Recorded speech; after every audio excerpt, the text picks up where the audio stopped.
여러분 안녕하십니까?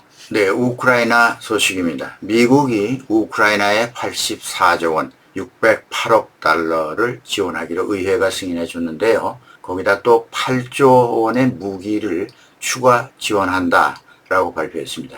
이 8조 원 안에는 패트리엇 방공미사일과 하이마스. 네, 이 하이마스는 차량에 싣고 이동할 수 있는 다연장 로켓 시스템이죠. 그리고 무인기 등이 포함되어 있습니다. 또 국방부는 별도의 자료를 통해서 첨단 지대공 미사일 시스템, 이 나삼스라고 하지요.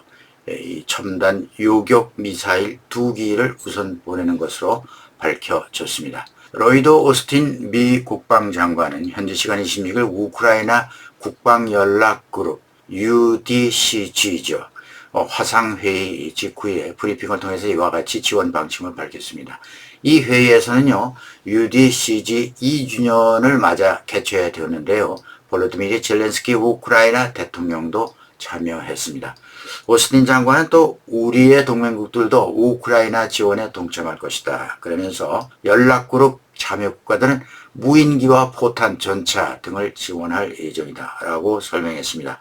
오스틴 장관은 특히 회견에서 북한과 이란 등이 러시아와 군사적으로 밀착해서 무기를 지원하고 있어서 러시아의 군사력이 배가 되고 있다. 이렇게 지목했고요. 그러면서 러시아가 현재 위치에 있을 수 있는 이유는 그들이 북한과 이란과 같은 나라에 의존하기 때문이다 라고 했으며, 그것이 아니었다면 그들은 지금 상태가 훨씬 나빠졌을 것이다 라고 말하면서 러시아의 무기 지원국으로서 이란과 북한을 비판했습니다. 앞서 미국 의회에서 통과한 608억 달러 규모의 우크라이나 지원안은 조 바이든 대통령이 지난 24일 이 법안에 서명하고 공포함으로써 이들 예산 곧바로 집행에 들어갔습니다. 오랜만이기도 하지만 전쟁 기간을 통틀어 서방 국가에 의한 우크라이나의 대대적인 무기 지원이 이번에 시작된 것입니다. 네, 우크라이나가 그동안 지원을 간절히 고대했던 무기가 있습니다. 이 무기 가운데 에이테크음스라고 하는 장거리 지대지 미사일이 있습니다. 사거리 300km에 이르는 이 에이테크음스는 러시아 영토 깊숙이 타격할 수 있는 무기입니다. 그 위력은 대단합니다. 에이테크음스 1기에 수류탄급 탄약 900개를 탑재하고 있어서 한 발로 축구장 서너 개가 초토화가 될 수 있는 그런 위력이 있는데요.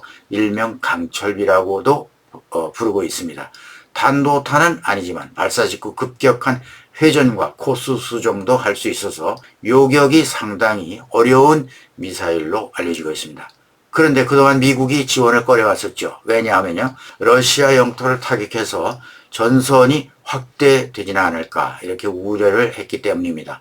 지도에 보시면 이 에이테크음스 타격 가능한 빨간색 범위가 러시아 영토입니다. 놀라운 일은 그와 같은 성능을 가진 미사일이 우크라이나의 비밀리에 이미 지원해서 지난 3월부터 전장에서 활약하고 있었다는 소식입니다. 미국이 금지했던 이 미사일이 어떻게 지원을 결정하게 된 것일까?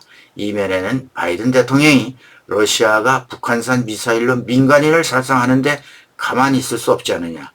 이에 대응해야 된다. 대응 차원에서 지원을 결정하게 된 것이라고 제이크 셜리반 백악관 대변인이 밝혔습니다. 러시아 매체에 따르면 이미 러시아의 크림반도 타칸쿠트 공군기지 방공망이 이 에이테크음스에 의해 타격을 받은 것으로 보도하고 있습니다. 그렇지만 러시아 드미트리 페스코프 크레므린궁 대변인은 이것이 전선의 상황을 바꾸지는 못한다. 이렇게 밝혔습니다. 정말 그럴까요? 러시아도 두려워하고 있는 무기가 바로 이 에이테크음스죠. 서방 국가는 우크라이나는 에이테크음스 무기를 본토 탈환과 러시아군의 핵심 진지 공략에 사용할 것이다 이렇게 내다보고 있습니다. 한편 러시아는 미국의 우크라이나 군사지원 운송을 늦추기 위해서 우크라이나 전역의 철도 시설을 공습한 것으로 나타났습니다. 현지 시간 26일 AFP 통신과 뉴욕 타임스에 따르면 러시아 국방부는 전날 우크라이나 도네츠크 지역에서 철도로 운송되는 서방 무기와 군사 장비를 표적 삼아 공격했다 이렇게 밝혔습니다. 또 동북부 하르키우의 발라클리아 기차역과 중부의 체르카시 지역의 한 기차역도 공격을 당했다고 전했습니다. 우크라이나 당국은 이 공격으로 민간인 6명이 숨지고 31명이 다쳤으며 사망자 중 3명은 철도 노동자라고 발표했습니다. 러시아의 철도 공격은 지난 24일 세르게이 쇼이구 러시아 국방부 장관이 우크라이나에 도착하는 서방제 무기의 보급센터와 저장기지 이것을 공격하겠다 이렇게 발표한 이후에 발생한 것입니다. 우크라이나 철도 시설은 비교적 상태가 좋은 편에 속합니다.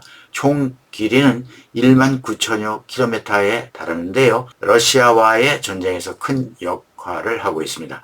말하자면 민간인의 대피, 곡물 수송, 인도적 구호품 전달 등 모든 것을 우크라이나는 이 철도 수송으로 하고 있으며 무엇보다 서방에서 공급받는 중화기를 전선 곳곳에 공급하는 핵심적인 인프라 역할을 하는 것이 철도입니다. 한 우크라이나 안보 소식통의 말을 빌리면 러시아가 5월 9일 전승절을 앞두고 우크라이나 철도 인프라를 파괴해서 군수품의 복로를 차단하려고 한다. 또 이렇게 설명했습니다. 미국과 서방의 우크라이나 지원이 주춤했던 사이에 러시아는 동부전선에서 공세를 강화해서 점령기를 넓혔죠. 이번에는 미국이 우크라이나를 대폭 지원하게 되면서 러시아가 점령한 우크라이나 영토에 변화가 있을 것으로 내다보고 있습니다. 25일 영국 합참의장 토니 라다키는 우크라이나의 에이테크럼스 지원에 이런 말을 했습니다. 그는 미국의 입장보다 한 발 더 나갔다고 생각되는데요.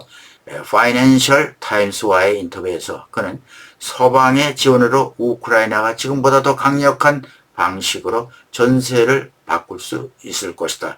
이렇게 설명하면서 우크라이나의 러시아 내부에 대한 공격에 크게 개의치 않을 듯하다. 이렇게 전했습니다.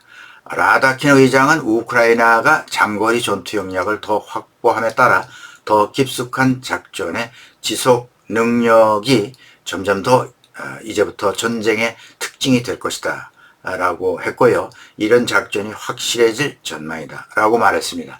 우크라이나군의 훈련을 지원하고 있는 영국 합참의장의 말이니 그 가능성이 명확해진다고 할 수 있겠습니다. 그러면서 우크라이나가 러시아 공세를 막아내는데 힘겨운 싸움을 하고 있지 않느냐. 그러면서 장기적으로는 우크라이나에 불리하지만은 않다라고 평가했습니다. 러시아 영내 타격 등 적극적 공세를 내다보고 있다고 하겠습니다. 최근 서방 군사 지원이 재개됐고 우크라이나가 장거리 타격에 점점 더 성공하고 있기 때문에 러시아가 흑해를 통한 우크라이나의 곡물 수출을 봉쇄해왔죠. 그런데 이제 점차 뚫리고 있다는 얘기입니다. 라다킨 의장은 사람들이 러시아가 전쟁에서 더 유리하다 이렇게 믿고 있는데 이것은 어리석은 생각이다 라고 지적했습니다.